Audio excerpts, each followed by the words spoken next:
Let's talk about resuming components using tables in Excel. This is kind of an interesting concept, and it really kind of goes to how you configure your products for automation and when you want to do this or when you don't. A couple things I want to point out though. Resuming things typically within Creo, the default behavior is to resume the parents all the way to where that component is that you wanted to resume that was suppressed. So in this particular case, the backplate is going to resume all the stuff that's there. So let's experiment doing this with tables in Excel. And to do this, we're going to look up a resume function for the table model object. And in this particular case, it needs a table as an input with an item name or target model. So if we come in here and we say item name, I'm going to create this table from scratch, target model. And I'm just going to highlight this, do a Control T, create the table, indicate that it has headers. The item name is where you want this effect to occur, and that's on the top level in this particular case. So we're going to say for the speaker.asm, I want to resume backplate.prt.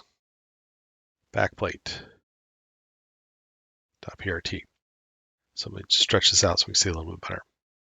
So to reference that, well, we got to give that table a name that we can actually remember. So let's, instead of table 22, which is the default, do my table. And to reference that table in Excel, we put this prefix in, tbl : my table. And we'll just issue a regenerate command also so that we get that working correctly.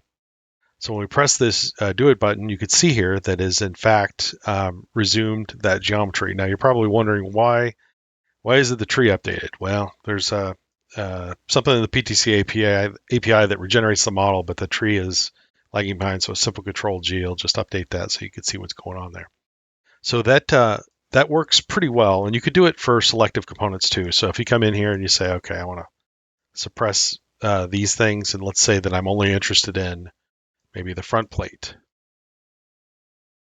We actually spell it right; it'd be better. So front plate, and if we run that, you'll notice that after this connects to Creo and then connects over to Excel to get those instructions, it will resume that component, and there we are. So that looks correct.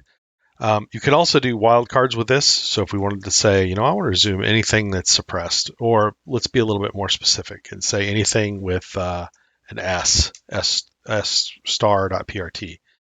So in this particular case, it's bringing back the screws and also the screen, but the screen is is on top of the grill. So it resumed the grill so that the screen could be displayed, and the screws, of course, are also related to that. So it resumed those also.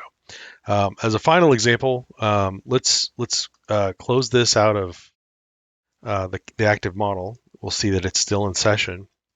And at this time, we're going to come in and just say, for that speaker.asm, let's do all models that are suppressed in there. I want to resume them. And it has done that. So now let's open that back up and take a look. And now we have everything kind of put back together and resumed. So that's a basic overview of how you use that function.